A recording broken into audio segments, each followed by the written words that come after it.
Hello everyone, myself Vivek Devani and my topic is monitoring system in ICU. So first of all, let's see what is ICU. So ICU, also called as intensive care unit, is a specialized hospital unit that provides intensive monitoring, treatment and care for critically ill or unstable patients who require constant medical attention and support for vital organ functions. Now let's see which are the most common things to monitor in the ICU. So firstly, the most common thing to monitor in the ICU are the different type of lines. So the common types of lines are mentioned over here. So now let's discuss which are these lines one after the another. So the first one is the central venous catheter. So it is generally used to administer any kind of medications, fluids or the perinatal nutrition. It is also used to assess the central venous pressure and the right ventricular preload and the fluid status.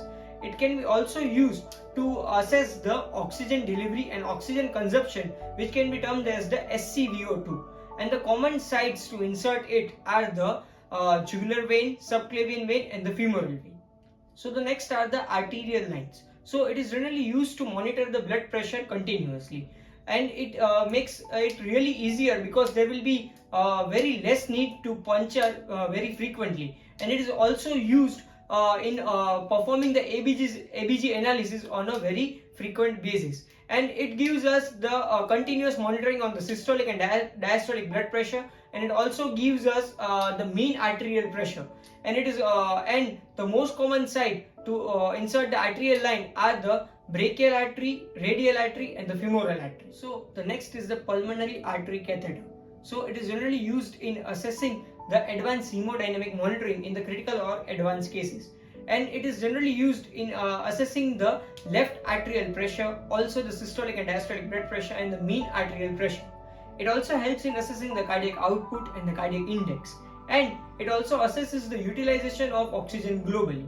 And the most common site to insert it via the central vein into the pulmonary artery.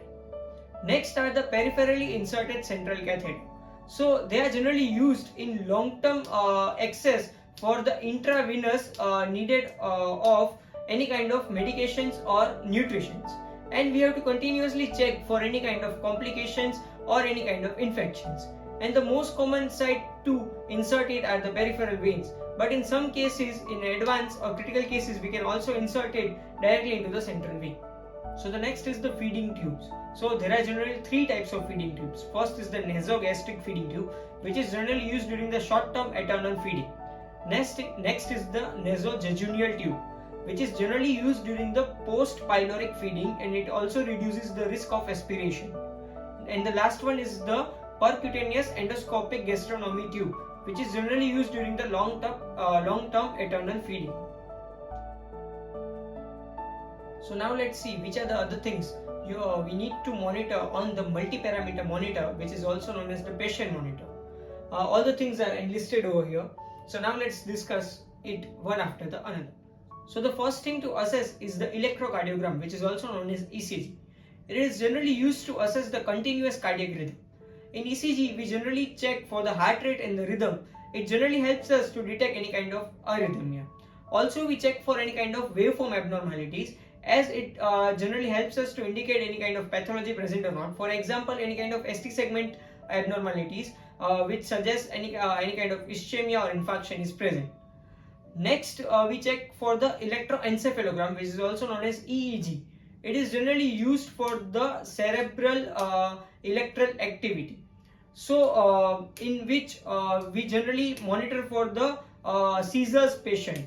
So, it helps us to check the depth of the seizures in the patients with the neuromuscular blockage, and it also helps us to check the electrical activity of brain in the patients who are in coma. Next is the pulse oximetry. Generally, in pulse oximetry, we assess the SpO2, which is the oxygen saturation level. So generally, it should be between 94 to 100. It is considered normal between 94 to 100, and it is a non-invasive method. And generally, it also helps us while assessing the oxygen while the oxygen therapy. So next is the blood pressure measurement. So the normal range of the blood pressure is 120 by 80 mmHg. And there are generally two methods for the blood pressure measurement. First is the non-invasive method in which automated cough measurement is used, and the next one is the invasive method via the arterial line, which gives us continuous blood pressure monitoring. It is generally used to check the response of the interventions such as fluid, vasopressins or the inotropes. Next is the central venous pressure monitoring. It is generally used to assess the right arterial pressure and guide us regarding the fluid management. It should be normally ranging between 2 to 6 mmHg. Any kind of decrease or increase in this ranges may detect some of the abnormalities present. Next is the urine output. So generally the urine output we have to measure on a hourly basis via the Foley's catheter. It generally helps us to indicate any kind of renal perfusion and function. Any kind of abnormalities are checked such as oliguria or polyuria while assessing for the urine output. Next is the temperature monitoring. So temperature monitoring can be done via two methods. So the first one is the core method, in which a probe is used at the esophageal bladder or the rectal region to assess the temperature. Next is the peripheral method, in which a tympanic or axillary thermometer is used to assess the temperature. Any kind of increase in temperature, which can be termed as pyrexia or fever, can be present due to any kind of infection to the person, or hypothermia can be present due to as a result of sepsis. So the next is the intracranial pressure monitoring. So generally it is done for the neurocritical patients, and the normal value for intracranial pressure is less than 15 mmHg. We should also check for the cerebral perfusion pressure.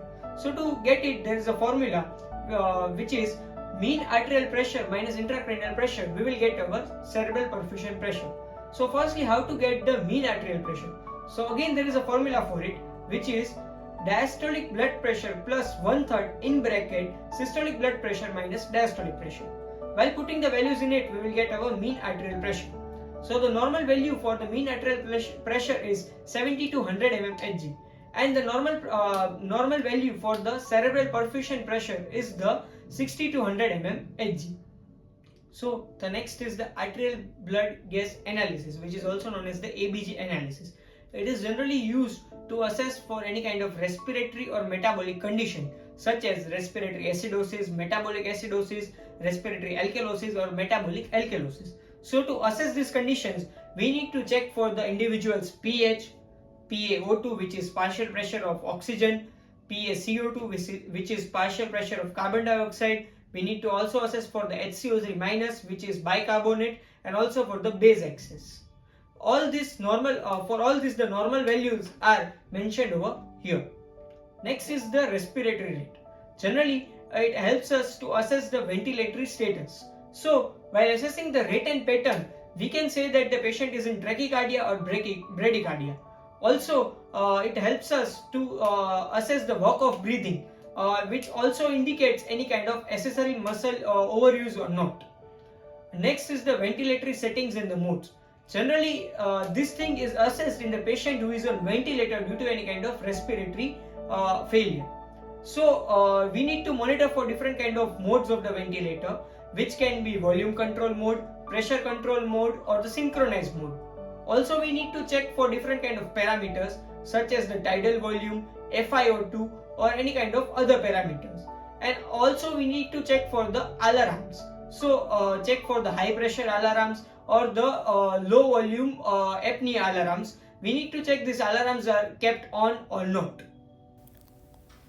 So these are my references for the video. Thank you all for listening me.